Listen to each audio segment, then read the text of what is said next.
The system announces that his entire body is out of commission, and he starts to collapse from fatigue.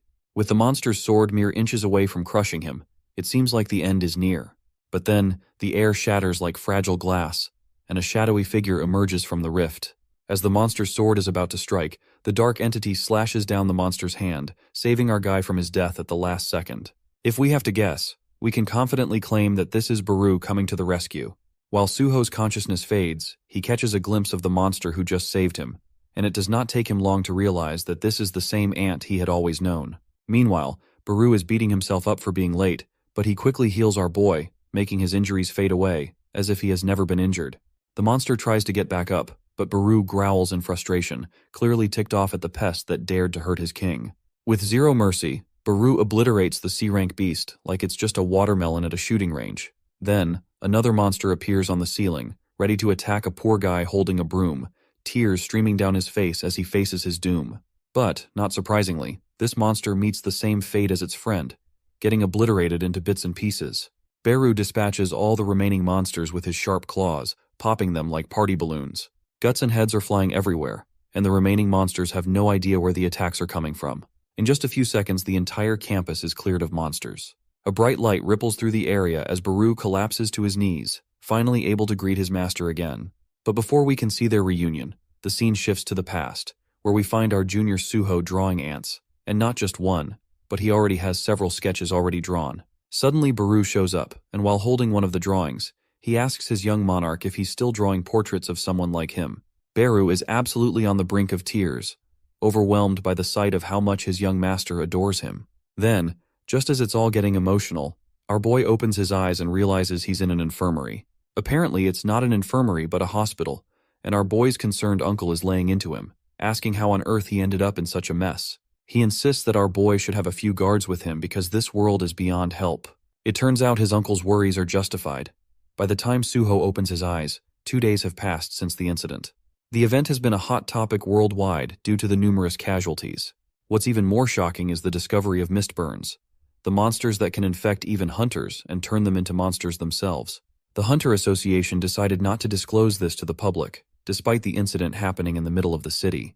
When the hunters arrived at the scene, all the mist-burn monsters in the university had already been chopped up like veggies by an unknown force. Some eyewitnesses even claimed that the monsters just suddenly burst and exploded right before their eyes. Suho turns off the TV, feeling relieved that his awakening wasn't just a dream. On top of that, he's now an awakener who grows stronger as he levels up.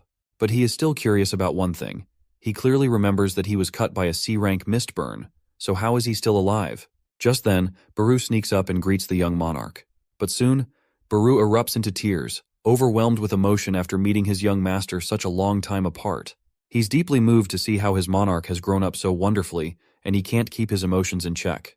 The sight of his old friend brings back a flood of childhood memories for Suho. He vividly recalls how Baru cared for him like a loving parent and raised him pretty well, but he can't understand why he didn't remember Baru until now. As Baru wipes away his tears, he explains that he crossed dimensions to find our boy. Meanwhile, Suho is still trying to wrap his head around why this dark creature was around when he was younger. He also recalls that this ant wasn't always this small before. In response, Baru explains that he shrank because crossing dimensions used up a lot of his mana. The system window labels Baru as level 1 private grade, but the ant quickly gets agitated. He curses the trash system for downgrading him to private grade when he's actually a martial grade. Suho then stretches himself and thanks Baru for saving his life, which makes the ant blush. Baru then reminds him that even though he's tiny now, he's a skilled healer. He then reveals that his main goal for coming here was to release Suho's seal, but he's quite surprised to see that our boy managed to unseal his abilities by himself. Suho then asks if the seal is related to the dream he had. Baru confirms, saying that while Suho might think it was just a dream, everything he experienced was real. He also tells Suho he's much stronger now than when they last fought. He then further explains that the Great Shadow Monarch, Sung Jin-woo, who is our boy's father, of course, sealed Suho's powers, and as well as memories to give him a normal life. The mention of his father hits Suho hard. He grabs Baru and demands to know how he's connected to his dad, what he knows about him, and why he was left behind by his father. Baru then stammers out that our boy's father did not leave him behind or anything. He just merely went to outer space. Well, this just makes Suho even more curious, and asks what in the hell does this outer space thing even is? Baru scratches his head, trying to figure out how to explain. Then he uses his shadows to create a few illustrations and says that the great shadow monarch, Sung Jin-woo, went to outer space to fight off invaders trying to take over the world. Basically, Suho's dad is still out there, keeping the world safe. Beru adds that Sung Jin-woo is up against the Atarim, who are known as outer space gods. He goes on to explain that the Atarim are sending their apostles to invade, and before coming to Earth, Beru claims he took down a bunch of enemies himself as well. Not to mention, the gates and monsters showing up on Earth are all the result of this ongoing war. Suho asks if his mom went with his dad, and Beru says no. Suho then reveals that his mom went missing the same day his dad did, so he thought they might be together. Suddenly, Beru starts freaking out, running around frantically. He realizes with a jolt that Miss Hein is missing too, and mutters that the Itarim's apostles must have set a nasty trap for her. Suho then asks if these Atarim bastards are the reason his parents can't come back. Beru asks if Suho wants to meet them. Suho's hand shakes with frustration and determination as he makes it clear he definitely wants to meet them, because he has been alone for so many years already. Beru says there's only one way to make this happen. His dad might be stuck in outer space for a while because of the war, but Suho can find and rescue his mom once he gets stronger. So Beru says it's time to start grinding for some leveling up. As soon as Beru says this, a system window pops up with a quest called the Trial of the Shadow. The system goes on about how Suho is the son of the great Shadow Monarch, but his innate talents are sealed. To unlock that power, he'll need to prove himself by entering the Shadow Dungeon and showing what he's made of. The key Suho is holding is known as the Shadow Dungeon key, and its rarity is unknown. To activate it, he has to stick the key into his shadow. As soon as he pushes the key against his shadow on the wall, a portal pops open. Beru tells him to go ahead and enter, claiming it will help him unlock all the power that's rightfully his. Suho takes a moment to reflect. All this talk about outer space, the war with gods, and the Shadow Monarch feels like a bunch of tall tales right now. But if getting stronger is the only way to meet his parents, he's ready to level up as much as he can. The scene shifts to the past, where we see Suho's dad tells Beru to head to Earth and lift his son's seal because the Atarim's invasion might have influence on Earth as well. He tells Beru to restore Suho's powers and memories and keep Earth safe. And after that, Beru's got the freedom to handle things as he sees fit. Back in the present, Beru makes his final decision and decides to stick around with our boy and keep an eye on his progress. Once they step through the portal, they land on the other side, and Beru explains that this place is the land of the dead, where the living can't enter without permission from the master. This place is called the Shadow Dungeon. Suho's first impression of this place isn't great, as it looks more like a ruined city than a dungeon. But there's something oddly familiar about it. Just then, a system window pops up in front of him, saying the quest is to survive in the Shadow Dungeon. The denizens here won't accept anyone weak as the master of this land, so Suho gotta survive for the next 4 hours to prove his worth, and the timer starts now. Suho is kind of bummed that just staying here for 4 hours is the main goal. But Beru quickly warns him to keep his guard up because things are about to get rough. Well, it seems like the trouble has officially arrived. A monster tries to sneak up on our hero from behind, but Suho quickly delivers a powerful kick right into the monster's guts, and he seems really surprised by the sudden ambush by this monster. The kick seems to hurt quite a lot, but it's not enough to take the goblin down. Suho is intrigued by the sight of the goblin scout, and Beru quickly explains that seeing a scout likely means there are more of these creatures nearby. Hearing this, my guy jumps into action, knowing he needs to handle this critter before he calls his other allies for backup. Beru quickly tells him not to rush in recklessly, but Suho, however, charges anyway. Before the goblin can blow the horn, my guy appears right in front of him, like a reaper coming to collect souls. He slaps the goblin's hand, knocking the axe out of its grip, grabs the weapon, and then smashes the goblin's head with its own axe. Once the goblin's out for good, Suho explains that since the goblin's name tag was just white, which meant the monster was weaker than him, and stronger monsters always have colored name tags. While they're walking around, they spot another goblin who quickly blows the horn. My guy is pretty pissed, realizing he overlooked this scout. Right on cue, a bunch of furious goblins show up, and one even has a yellow name tag. Seeing the horde, Suho is about to crap his pants, and asks Beru if he's going to help. Beru, though it pains him to say it, explains that being so far from the monarch means his mana isn't coming back, so he can't risk losing any strength. Plus, if he jumps into the fight, the experience he'd get would drop a lot, which could ruin the whole dungeon clearing plan. The goblins close in on Suho, charging at him like wild green monsters. But my guy channels his aura, yanks the axe out of the dead goblin's skull, and starts swinging it with such speed and precision that the goblins are getting cut down left and right, like they're being thrown into a blender. Well, it looks like Suho is getting the hang of his undiscovered skills. Controlling things like this makes it seem like he's using an invisible hand, which is quite interesting to say the least. The system window pops up, showing that this skill is called Ruler's Authority, currently at level 1, and it doesn't require any mana to use, and he can physically control objects without touching them. Suddenly, a sneaky goblin tries to take him down with an arrow attack. Suho catches the arrow mid-air, surprised to see an archer-type goblin. Using his Ruler's Authority skill, he quickly makes a makeshift bow and shoots the arrow right back, nailing the goblin in the head with godly precision. Beru watches in fascination, clearly impressed by Suho's adaptability. He remembers that the young monarch's childhood was like the start of a legendary hero's tale. Even back then, Suho could use Ruler's Authority, a power he inherited from his father, but that power was meant to destroy everything, which was more of a hindrance in a peaceful world. But now, with the Itaram Apostles invading Earth, Suho has no reason to hold back, and he can shine bright in the battlefields with his destructive skill. As Suho keeps slashing down monsters and racking up levels, he also learns that with his Ruler's Authority, he can only carry up to 10 kilograms. Just as he's thinking about this, a sneaky goblin takes its chance and stabs him in the back.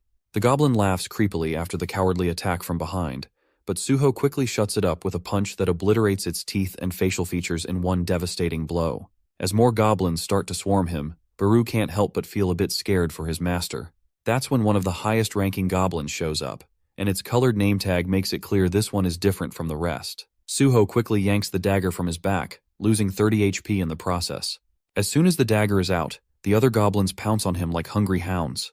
Despite the pain, he swings the dagger and throws it with such godly speed that it pierces through every goblin in the area, nailing the most powerful one right in the center. Suho seems to be loving every second of the fight, feeling more alive than ever. He's attacked again, making his HP drop even more, but he uses his Ruler's Authority to slash down the goblins like they're nothing. As the battle goes on, he keeps piling up bodies, though his reckless fighting style causes his HP to plummet. But he doesn't back down.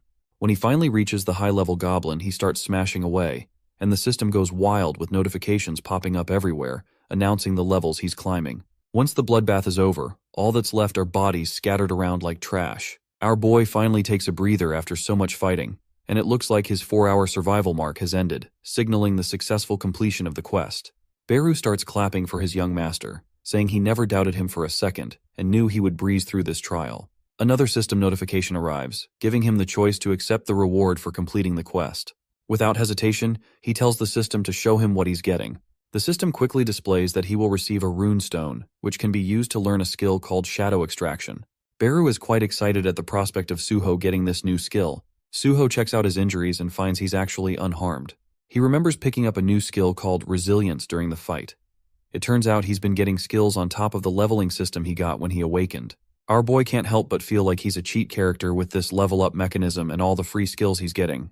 Beru then reveals that this level-up mechanism is based on the system the monarch used in a past life. It's a support system designed to ensure Suho's safety as he grows. To put it simply, Beru reminds him that he's probably the only hunter in the world born with such an advantage. Suho isn't sure if that's supposed to be a compliment, but he proceeds to accept the rune stone reward anyway. Once he has the stone in hand, he quickly absorbs it as instructed by the system. The system window pops up, showing that Shadow Extraction doesn't require any mana to use. It pulls mana from a recently deceased body and turns it into a shadow soldier. The failure rate goes up depending on the target's stats and how long they've been dead. Beru explains that this skill turns dead corpses into soldiers, just like himself.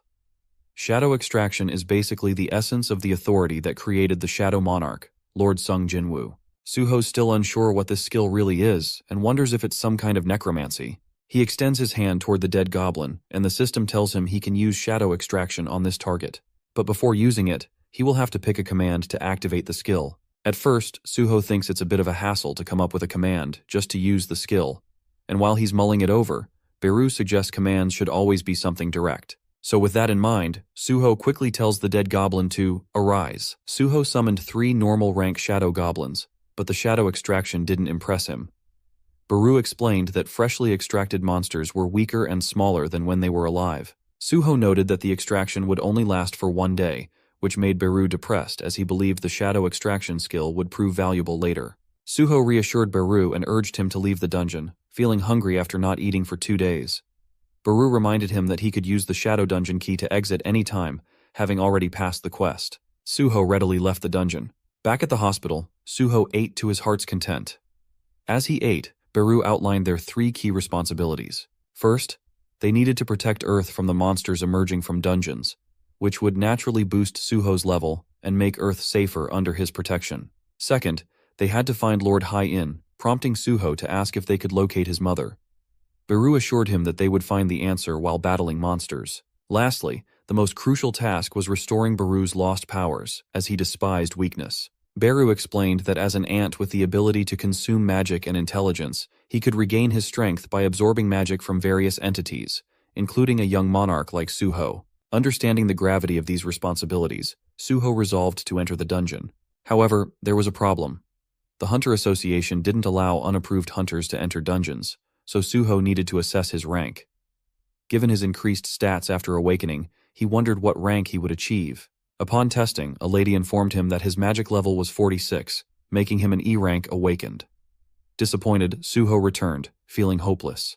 Beru explained that Suho had focused on increasing his stats, not his magic level, and the system rank was based on magic level. Despite Beru's words, Suho remained disheartened, doubting how an E rank could save the world, especially since even the Hunter Strike team didn't select E and F rank hunters. However, Beru proposed a plan. The dungeons had specific duties for different grade ranks. The higher rank strike team focused on clearing the dungeon by fighting the monsters, while the collecting team wrapped up the dead bodies. At the very back was the mining team, which gathered resources inside the dungeons. E-rank hunters could apply for the collecting and mining teams. Beru's plan worked, and Suho reached a dungeon full of resources. While working, Suho met his instructor, I.M., who was also an awakened E-rank. Suho was thankful for the help getting work inside the dungeon as a resource collector. I.M. remained silent but suddenly bowed and apologetically told Suho that when monsters broke out in the university classroom, he was the only awakened one who ran out of fear and couldn't help. Suho encouraged him, saying that the Hunter Association had instructed E-rank hunters to run away from monsters, so he had acted accordingly. Hearing this, Instructor I.M. shouted at Suho, doubting if he had mistaken Suho for someone else fighting a C-rank monster. He started to brag that it would be more shocking to see Suho fighting monsters and surviving. Suddenly, Beru popped out of Suho's shadow, scaring Instructor I.M. by speaking near his ear about how incredible Suho was. Instructor I.M., having never seen such an entity, started to cry in fear. Suho asked Beru why he had come, to which Beru replied that Suho was still weak and needed assistance. Watching them talk, Instructor I.M. told Suho he was lucky to awaken the powers of a summoner, despite his low rank. Trying to avoid Beru, I.M. attempted to run away, but Suho jolted him for running once again from a monster, which I.M. took seriously and became sad. Though it was Suho's first time entering the dungeon, he was curious to see the striking team hunting monsters. Deep down in the dungeon, the dragon team had killed all the monsters and encountered lycans. One striking team member said that the monsters' bodies contained magic stones, so they must keep searching for valuables. Another found a narrow pathway no one had discovered in the dungeon and told the captain to investigate. 3 of them went inside. Although the place was ruined, there seemed to be no monsters, and even the hunters' tracking skills sensed no presence of a monstrous entity. They were confused about how the place got ruined without any monsters. They found a sword pierced into the floor, which looked like high-tier equipment, and all of them wanted to see it because it could be worth a lot. One guy reminded them of traps around high-value weapons, so they must be careful. A hunter named Kim Young didn't listen and pulled the sword, saying a skilled hunter in a C-rank tank could handle any traps. As he pulled the sword, he unknowingly awakened one of the monarchs of the Fangs. When the whole sword was out, it seemed there was no trap. As they approached him, he turned into a humanoid monster, yelling at them for coveting the sword of the Fang monarch, known as the King of Beasts among the 9 monarchs.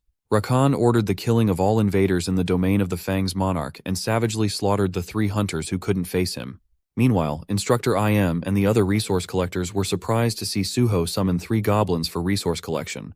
Instructor I.M. wondered how Suho could summon 4 entities, including a talking ghost, when most could only summon 2. Suho also found it unusual that he could summon 3 goblins and noted the inconvenience of needing corpses for shadow extraction. He used goblin corpses in the shadow dungeon, where they worked tirelessly. He told Beru that the shadow extraction technique was beneficial. However, Beru dismissed the praise, emphasizing that their goal was to level up, not focus on extraction. Suho mentioned that the Hunter Association's rules required E-rank hunters to avoid entering dungeons alone. He believed there might be errors in the ranking system and planned to reassess once he gained more mana. He also reminded Beru about recovering his lost powers. Hearing this, Beru became excited, and Suho instructed him to devour mana crumbs. When Instructor IM noticed, Suho changed the tone, saying Baru wasn't helpful in mining and should scavenge the crumbs. As Baru tried to feed on a crumb, he sensed a strong monarch's presence. Suho speculated it might be his father. But Baru explained that his father was not the only monarch.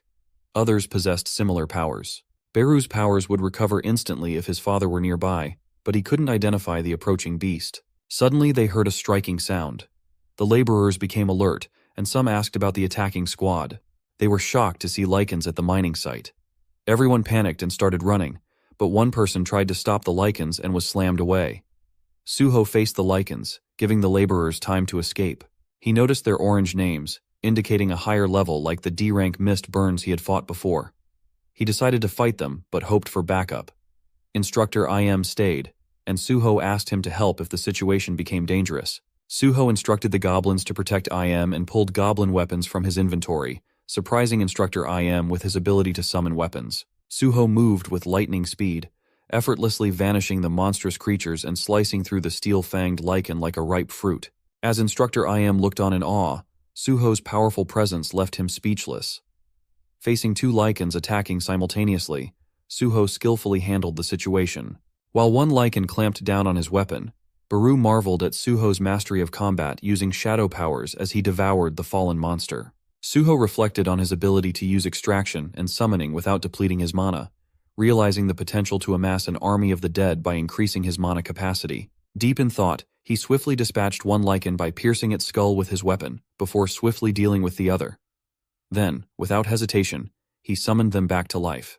The remaining goblin looked on sadly, realizing that after Suho will summon another lichen after extraction, he would disappear forever. Instructor IM was astonished at how effectively an E-rank like Suho could control the monsters, but Suho confidently affirmed his status as an E-rank awakened individual. Suddenly, a quest notification appears, instructing Suho to kill an enemy seeking to kill him. Suho initially thinks he has defeated all the lichens, but then he spots a figure approaching them in an attacking team's suit.